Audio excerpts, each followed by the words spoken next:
Welcome to the Story King, where every tale becomes legend. The Alpha's Debt. The scratching at Sarah's door came at 3 a.m., soft, desperate, dying. She jolted awake in her cabin, heart hammering against her ribs. Living alone in the Cascade Mountain wilderness meant every sound after dark carried weight, carried danger. But this sound was different. Not the aggressive pawing of a bear or the frantic scrabbling of a cougar. This was something else entirely. Scratch, scratch, scratch.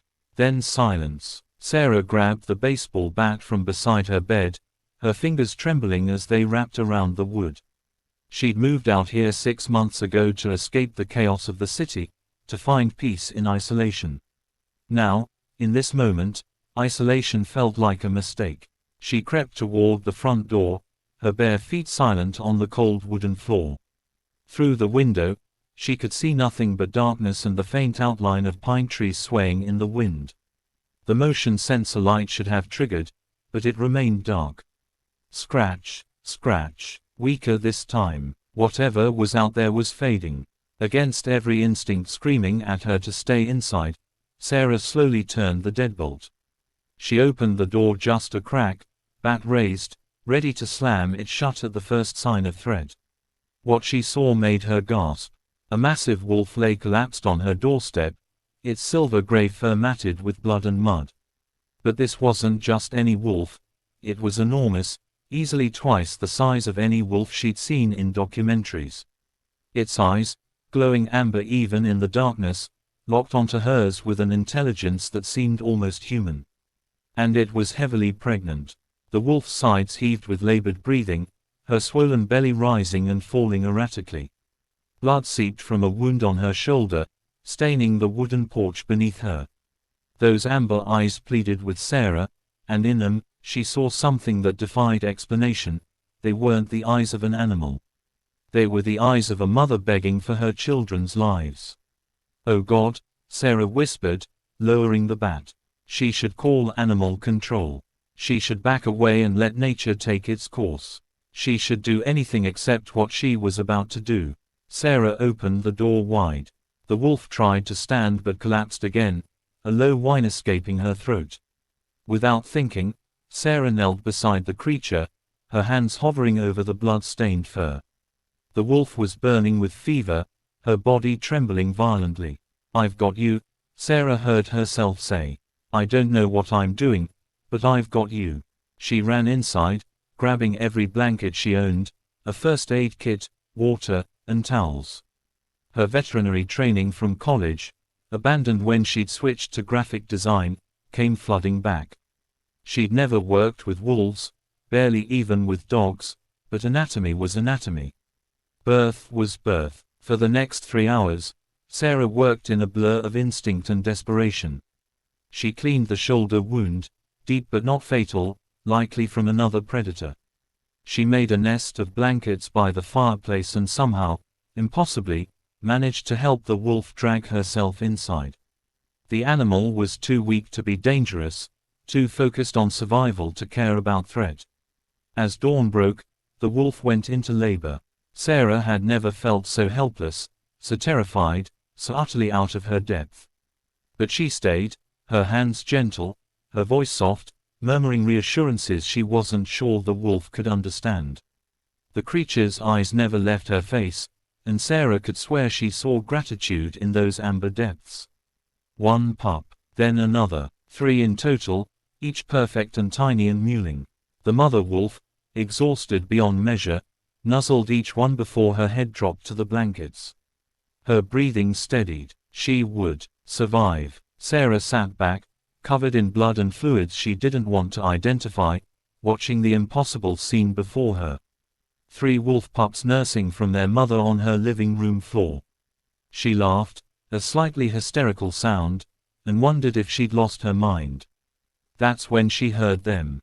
Howls, dozens of them, echoing through the mountains. They were getting closer. The mother wolf's head snapped up, her ears pricking forward. For the first time since arriving, fear flashed in her eyes. She tried to stand, to gather her pups, but she was too weak. She looked at Sarah and whined, a sound of warning, of apology. Sarah ran to the window and froze. They emerged from the tree line like shadows made solid. Wolves, dozens of them, all massive, all moving with military precision. But they weren't just wolves. Their formation was too organized, their movements too purposeful. They circled the cabin, surrounding it completely.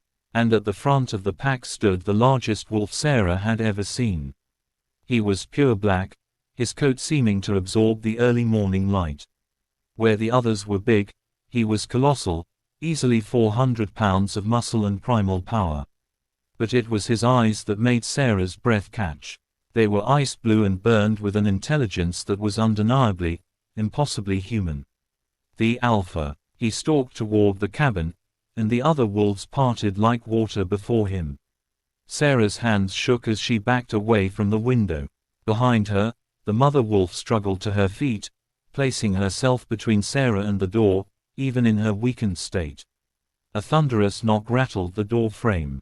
Not a scratch, not a paw, a knock. Sarah's mind reeled. Wolves didn't knock. But as she stared at the door, she knew with absolute certainty that whatever was on the other side wasn't entirely animal. Please, a voice called from outside, deep, male, and unmistakably human. I know my mate is in there. I know you helped her. I mean you no harm. Mate, the word echoed in Sarah's mind. And that voice, humans didn't travel with wolf packs. Humans didn't. The door exploded inward. The black wolf burst through, and in the space between one heartbeat and the next, he changed. Bones cracked and reformed, fur receded into skin, and suddenly a man stood in her doorway. He was tall, powerfully built, with black hair and those same ice-blue eyes.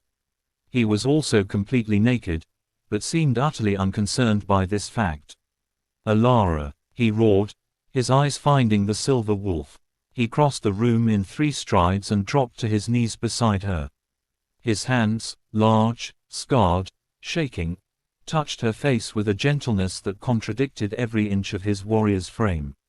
The mother wolf, Alara, licked his face weakly, and Sarah watched as this powerful man's eyes filled with tears. "I'm sorry," he whispered against Alara's fur.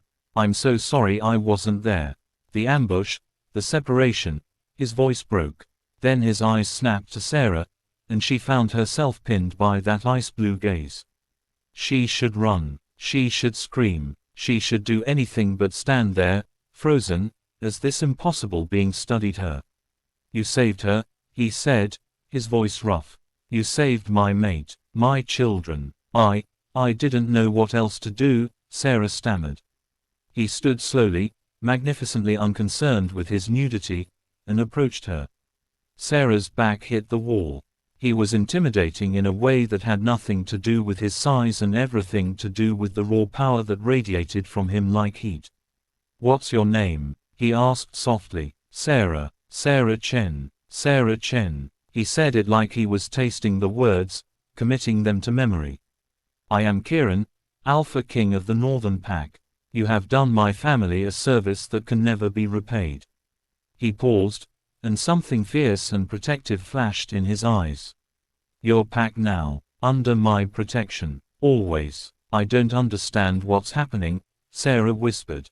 A small smile touched Kieran's lips, the first softness she'd seen in his features.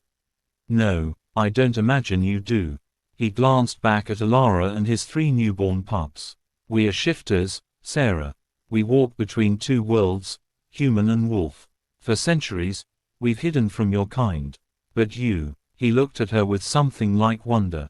"You saw my mate in her most vulnerable moment, and you didn't hesitate. You didn't fear, you helped." Outside, the other wolves had begun to change as well. Sarah could hear the sounds of transformation, of voices, human voices, calling to each other. Kieran's army, she realized. Come to find their alpha's mate. "The pups," Kieran said, his voice thick with emotion. "May I?" Sarah nodded, not trusting her voice. She watched as this powerful, terrifying man gathered each tiny pup with infinite care, examining them with a father's desperate attention. When he was satisfied they were healthy, he placed them back with Alara, and Sarah saw a single tear trace down his scarred cheek. "Perfect," he breathed. "They're perfect. You're perfect." The last was said to Alara, who huffed in response, a sound that was almost laughter. Kieran turned back to Sarah, and she saw in his face a fierce gratitude that made her chest tight. "I cannot undo what you've seen. I cannot erase this knowledge. But I can promise you that you will never be harmed for it.